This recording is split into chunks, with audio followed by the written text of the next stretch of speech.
नमस्कार साथियों, एक बार फिर स्वागत है आप सभी का लोधा जी क्लासेस के बीए प्लेटफॉर्म पर। दोस्तों, विश्व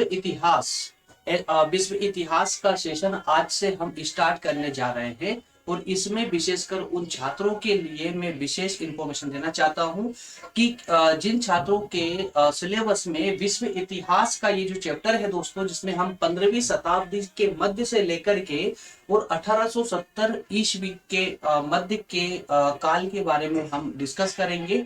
तो ये वाला जो चैप्टर है लगभग दोस्तों शुरुआत वाला ही, अर्थात जो यूरोप का जो इतिहास है, पाश्चात्य इतिहास है, जिसे हम विश्व इतिहास कहते हैं, उसका 15वीं शताब्दी से 1800 अर्थात कह सकते हैं 19वीं शताब्दी के बीच का जो काल रहा है, ये वाला पार्ट किसी को अगर सेकंड सेमेस्टर या सेकंड ईयर में भी पढ़ने को मिल रहा हो दोस्तों, तो भी कंफ्यूज नहीं होना है आप लोगों को। क्योंकि हमने जिस यूनिवर्सिटी को कवर करते हुए इसको सिलेबस को उठाया है, उसके अंतर्गत इसे फर्स्ट ईयर के अंतर्गत पढ़ाया जा रहा है। ओके तो दोस्तों, डोंट वरी, इतिहास चाहे आप सेकेंड ईयर में पढ़ रहे हो या थर्ड ईयर में, इतिहास नहीं बदलता है। सिर्फ सिलेबस में जो है, कोई फर्स्ट सेम में पढ़ता है, कोई थर्ड सेम में, तो बिल्कुल भी कंफ्यूज नहीं होना है। सिलेबस आपका सेम रहेगा। टॉपिक मैच करते हुए आप अपने सिलेबस को कंप्लीट करें, जैसा कि मैं आपको बताता हूं। लेकिन फिर भी अगर आपको कोई कंफ्यूजन हो दोस्तों, तो आपके पास तक हमारी सभी प्रकार की सर्विसेज पहुंचती रहती है।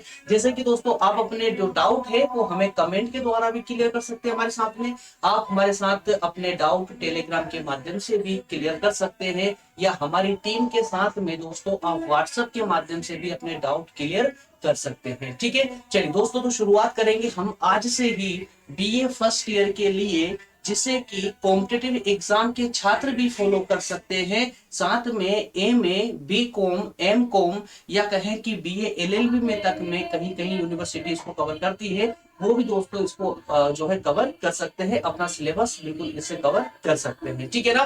चलिए दोस्तों, शुरुआत करेंगे आज के सेशन की। सिलेबस एनालाइज पर बात करेंगे। फर्स्ट लेक्चर होता है हमारा, फर्स्ट सेशन होता है सभी सब्जेक्ट में, जिसमें हम कंप्लीटली सबसे पहले हम अपने सिलेबस के बारे में समझते हैं कि इस जो सीरीज है, जिस सीरीज को हम जब कंप्लीट करेंगे, तो इस पूरी सीरीज में कौन कौन से टॉपिकों को हम कवर करेंगे दोस्तों। बहुत छोटा सा सेशन होगा, कोई भी स्किप ना करे। इससे आपको पता चलेगा कि हम इस पूरी सीरीज में कौन कौन से टॉपिक कवर करने वाले हैं। क्लियर है। चलिए तो शुरुआत करें दोस्तों, शुरुआत करें अपने सेशन की, शुरुआत करते हैं अपने सेशन की। ओके, चलिए तो एक नजर इस पर भी डाल लीजिएगा दोस्तों। यहाँ पर बीए फर्स्ट ईयर, सेकंड और थर्ड ईयर में सभी प्रकार के कोर्स आपको कवर कराए जा रहे हैं।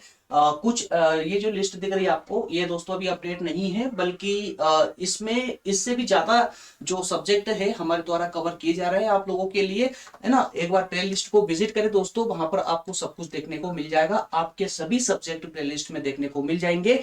एक और विशेष सूचना आप सभी छात्रों के लिए, जो भी हमारे साथ प्रतियोगी परीक्षाओं की तैयारी करना चाहते हैं, अगर आप कोई यूपीएससी या पीसीएस या कोई भी कॉम्पिटिटिव एग्जाम, किसी भी प्रतियोगी परीक्षा की तैयारी हमारे साथ करना चाहते हैं दोस्तों, तो जल्दी से जाइए यूट्यूब पर प्रज्ञान हिंदी टाइप कीजिए दोस्तों।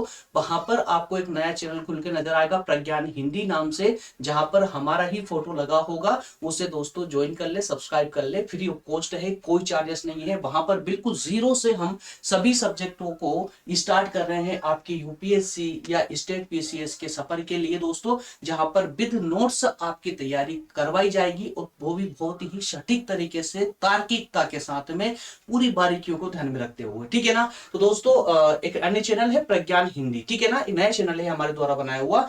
अगर आपको यूट्यूब पर नहीं मिल पा रहा, चूंकि नया चैनल है तो यूट्यूब पे सर्च करने में प्रॉब्लम आ सकती है दोस्तों, उसके लिए हमने डिस्क्रिप्शन में लिंक दिया हुआ है। डिस्क्रिप्शन खोलिए, वहां पर आपको प्रज्ञान हिंदी का लिंक मिल जाएगा, वहां से उसे सब्सक्राइब कर लें। ओके, चलिए दोस्तों, और जैसा कि आप ये देख पा रहे हैं, साइट में आपको प्लेलिस्ट की भी पिक लगा दी गई है आपको, ये प्लेलिस्ट दोस्तों। तो चैनल में जिस चैनल पर अभी आप वीडियो देख रहे हैं, उसी चैनल पर क्लिक कीजिए, प्लेलिस्ट को सिलेक्ट कीजिए, प्लेलिस्ट को सिलेक्ट कीजिए। वहां पर आपको आपके सभी सब्जेक्ट वहां पर देखने को मिल जाएंगे, जैसा कि आप कमेंट में बार बार हमसे पूछते रहते हैं। ठीक है ना दोस्तों। चलिए शुरुआत करते हैं दोस्तों। देखिए, आपको प्लेलिस्ट में कुछ नए दोस्तों को बताना पड़ रहा है। प्लेलिस्ट, अभी आप ये वीडियो देख रहे हैं हमारा, मान लीजिए वीडियो देख रहे हैं आप हमारा, तो दोस्तों इस चैनल दिख रहा है ना, इस चैनल पर क्लिक करना है आपको, इस चैनल पर क्लिक करना है। ठीक है ना। इस चैनल पर यहाँ क्लिक करेंगे तो चैनल पर क्लिक करने के बाद जिस चैनल पर आप एंटर हो जाएंगे तो दोस्तों वहां पर आपको एक बटन नजर आएगा प्लेलिस्ट का, उस पर क्लिक करना है और उसको आगे बढ़ना उससे, ठीक है ना। वहां पर आपको सभी सब्जेक्ट मिल जाएंगे। तो दोस्तों चलिए शुरुआत करते हैं अपने सेशन की, अपने आज के सेशन की। प्रथम यूनिट, यूनिट नंबर 1 में हम सबसे पहले जो दोस्तों बात करेंगे वो बात करेंगे हम आधुनिक युग की, मॉडर्न एज की, ठीक है ना। तो आधुनिक युग की शुरुआत कहां पर, अब चूंकि हमने पहले का विश्व इतिहास और विश्व इतिहास में विशेषकर पाश्चात्य इतिहास की हम बात कर रहे हैं, वेस्टर्न वर्ल्ड की बात कर रहे हैं, जिसमें दोस्तों हम विशेषकर यूरोप की बात करेंगे। क्लियर है। तो दोस्तों यहां पर जितने भी टॉपिक हम कवर करेंगे उसमें मैक्सिमम बातें हम यूरोप की ही करेंगे। तो आधुनिक युग, आधुनिक युग का जो आरंभ होता है यूरोप में, हमें उसको समझना है। उसके साथ ही एक टर्म, नई टर्म देखने को मिलेगी आपको यहाँ पर, पुनर्जागरण, जिसको हम रेनेसेंस के नाम से जानते हैं दोस्तों, रेनेसा के नाम से जानते हैं।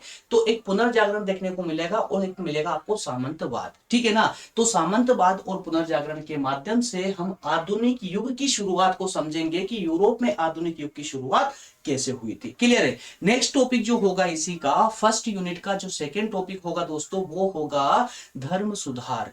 धर्म सुधार कि किस प्रकार से यूरोप में धर्म सुधार का प्रचलन प्रारंभ हुआ, या कहें कि धर्म सुधार आंदोलनों की शुरुआत हुई, जिससे काफी सारे परिवर्तन यूरोप में देखने को मिले। क्लियर है। नेक्स्ट एंड थर्ड टॉपिक होगा दोस्तों वो होगा आधुनिक पश्चिम की आर्थिक क्रांति, जिसके अंतर्गत दोस्तों हम वाणिज्य और व्यापार की बात करने वाले हैं, जिसमें वाणिज्य और व्यापार की क्रांति आई थी यूरोप में। उस क्रांति के तहत ही, इस क्रांति के आने के कारण ही यूरोप का फोकस गया उपनिवेश बनाने पर, उपनिवेश बनाने पर। जी हाँ दोस्तों, उपनिवेश आज तो भली भांति रूप से समझते होंगे उपनिवेश होते क्या है। अगर नहीं समझते दोस्तों तो जब हम सेशन लेंगे तो बहुत अच्छे से और पूरी क्लियरिटी के साथ में आपको समझाएंगे कि ये उपनिवेश क्या होता है। शॉर्ट में बता देता हूं मैं आपको दोस्तों, उपनिवेश का अर्थ होता है कि अन्य देशों पर कब्जा करना, एक तरह से बस शॉर्ट में समझ लीजिए कि अन्य देशों पर अपना अधिकार जमाना, राजनीतिक अधिकार जमाना, जिससे अन्य देश का प्रॉफिट, इनकम भी उस देश में आती रहे, उसी को बोलते दोस्तों उपनिवेश। या अन्य तरीकों से समझ सकते हैं कि जो, जैसे कि अगर भारत अपना उपनिवेश बनाना चाहता है तो भारत में जो उत्पादित और जो वस्तुएं उत्पादित हो रही है उन वस्तुओं को बेचना कहां पर, तो अन्य देश में ठिकाने लगाना है, सिर्फ ठिकाने लगाने के अनुसार, ठीक है ना। तो उत्पादन बहुत ज्यादा हो रहा है, भारत में खपत नहीं हो पा रहा उत्पादन, तो हम अन्य देशों को टारगेट करेंगे, उस पर हम राजनीतिक अधिकार कर लेंगे और फिर हमारा पूरा उत्पादन वहां पर सप्लाई करेंगे, वहां पर खपत करवाएंगे, ठीक है। इसी को बोलते हैं उपनिवेश। तो ये जो वाणिज्य और जो व्यापार की क्रांति आई थी यूरोप में, उसी का परिणाम रहा था दोस्तों उपनिवेशवाद।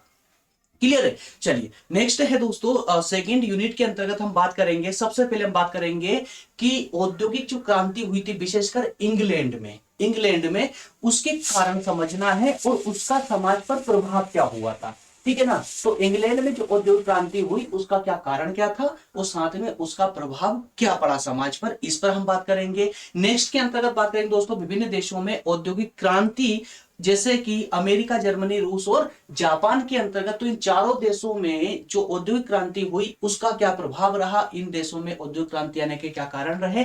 लेकिन सेपरेटली जो हम इंग्लैंड की औद्योगिक क्रांति के बारे में पढ़ रहे हैं दोस्तों, तो क्यों पढ़ रहे हैं, क्योंकि औद्योगिक क्रांति सबसे पहले कहां पर आई थी, इंग्लैंड में आई थी। इसी कारण से हमने इंग्लैंड का एक पूरा टॉपिक उठाया है। वो बाद में दोस्तों हम इन चारों कंट्रियों पर, अमेरिका, जर्मनी, रूस और जापान पर जो है एक अलग टॉपिक लेंगे, ठीक है ना। नेक्स्ट है गौरवपूर्ण क्रांति, जो कि 1688 में हुई थी, 1688 में गौरवपूर्ण क्रांति। तो इस क्रांति के बारे में, कैसी क्रांति थी, गौरवपूर्ण क्रांति क्या होती है, बहुत अच्छे से समझ आने वाला है दोस्तों। बहुत प्यारे प्यारे टॉपिक इस पूरी सीरीज के अंदर मिलने वाले हैं, बहुत प्यारे प्यारे टॉपिक।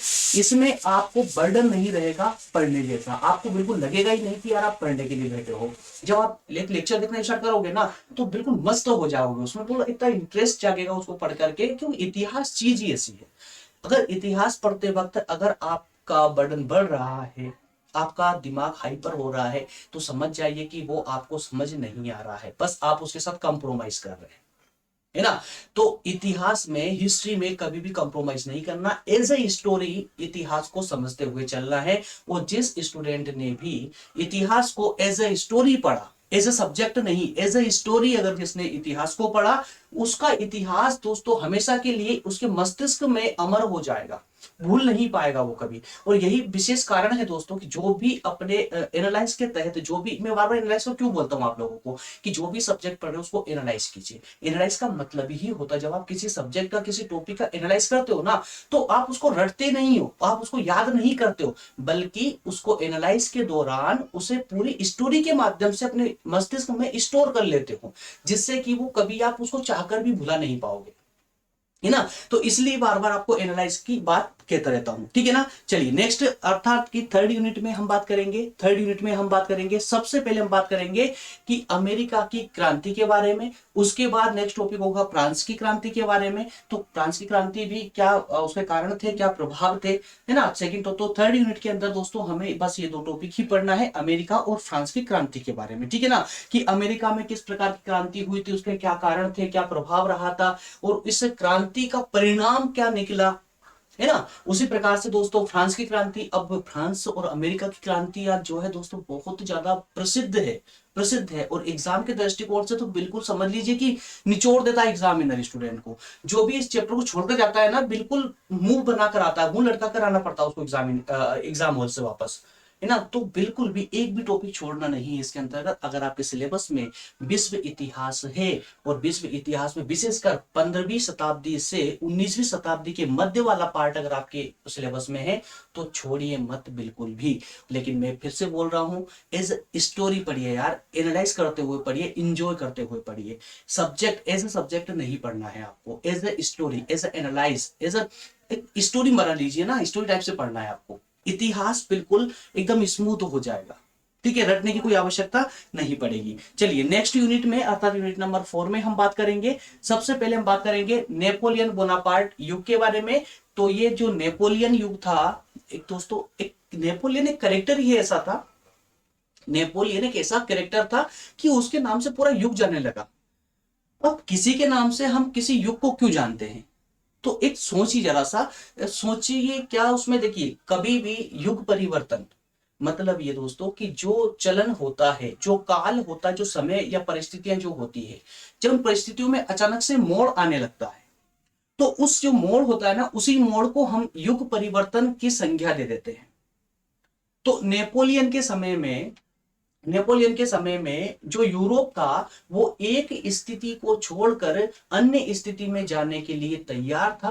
तो ये जो बीच का सफर था दोस्तों, यही काल था नेपोलियन बोनापार्ट का, और इसी कारण से नेपोलियन बोनापार्ट काल नाम दे दिया गया, युग नाम दे दिया गया, ठीक है। नेक्स्ट में हम पढ़ेंगे वियना कांग्रेस क्या था। वियना कांग्रेस जो कि 1815 का मुद्दा है, और मेटरनिक युग, वियना कांग्रेस के साथ में मेटरनिक युग, उसके बाद में 1830 और 1848 की जो क्रांतियां हुई है विश्व में, विशेषकर यूरोप में, उनके बारे में समझेंगे। और पूर्वी समस्या और क्रीमिया का युद्ध बहुत इंपॉर्टेंट है दोस्तों। क्रीमिया का युद्ध और पूर्वी समस्या क्या रही, पूर्वी समस्या और क्रीमिया का युद्ध बहुत बड़ा विवाद रहा, जो काफी लंबे समय तक चला, ठीक है ना। तो ये 4 इकाई में हमें विशेषकर 4 टॉपिकों को समझना है, अंडरस्टैंड करना है। इसके अलावा नेक्स्ट एंड लास्ट यूनिट के अंतर्गत, नेक्स्ट एंड लास्ट यूनिट में दोस्तों हम देखने वाले हैं, यूनिट नंबर 5 में हम देखने वाले हैं 5 टॉपिकों को। इंग्लैंड में उदारवाद, इंग्लैंड में उदारवाद की शुरुआत होती है, कब होती है, 1832 में होती है।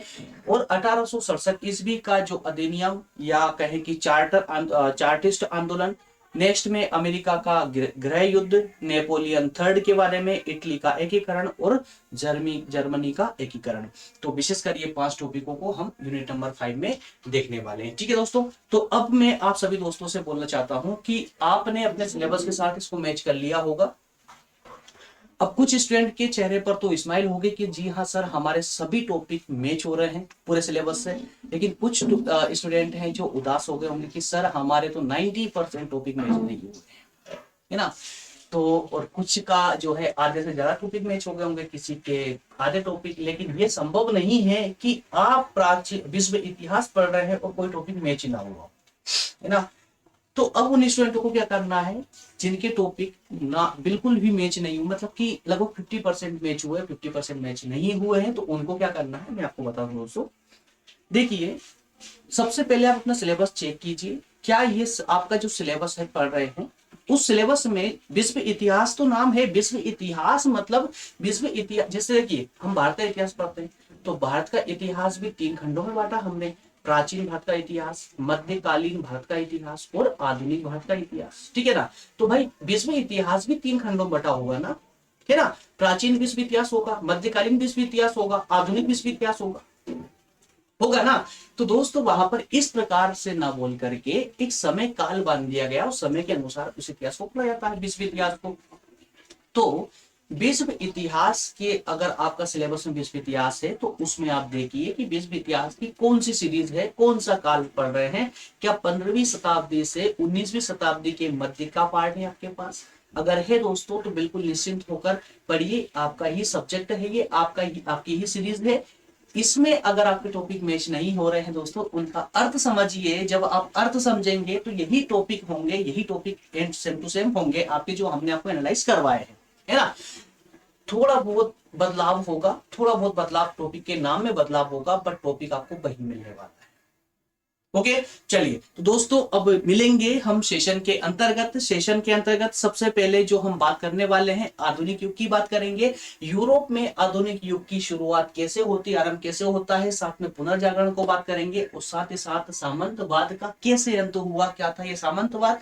यूरोप की एक बहुत बड़ी समस्या थी प्राचीन यूरोप की, सामंतवाद, तो उसका अंत कैसे हुआ, इस पर भी हमारा फर्स्ट सेशन में ही डिस्कस होगा। ठीक है दोस्तों, मिलेंगे नेक्स्ट सेशन में। मिलेंगे नेक्स्ट सेशन में। जाते जाते एक विशेष सूचना आप लोगों के लिए कि दोस्तों अगर आपने अभी तक टेलीग्राम चैनल को ज्वाइन नहीं किया, टेलीग्राम ग्रुप को ज्वाइन नहीं किया है, और आप अगर इंस्टेंटली, अगर आप परमानेंटली अगर आप हमारे साथ पढ़ना चाहते हैं, अगर आपको हमारे साथ पढ़ना अच्छा लगता है, तो जल्दी से जाकर के टेलीग्राम ग्रुप को जरूर ज्वाइन कर ले।